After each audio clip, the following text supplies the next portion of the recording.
Pengungkapan peredaran narkoba jenis ganja kering sebesar 2,1 ton ini merupakan hasil pengembangan Direktorat 4 Tindak Pidana Narkotika Bareskrim Polri selama 3 bulan.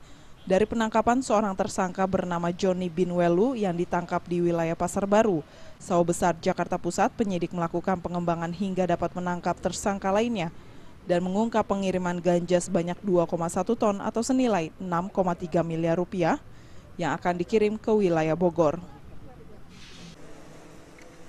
Kabar Reskrim Mabes Polri, Komjen Pol Budi Waseso mengatakan pihaknya telah menangkap 9 tersangka dari kasus pengungkapan narkotika jenis ganja yang dikirim melalui jalur Aceh, Palembang, Banten, Jakarta, dan Bogor.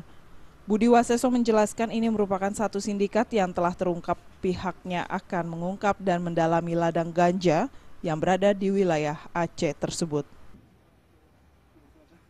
Secara ini adalah satu jaringan. Semua sumbernya dari daerah Aceh. Sedang kita dalami tempatnya di mana? Karena ini pasti ada ladang.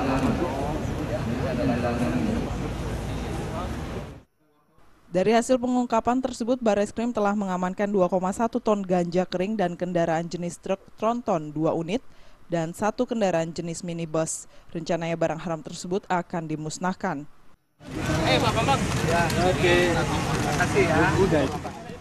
Dari Jakarta, Henry Fajaryadi melaporkan.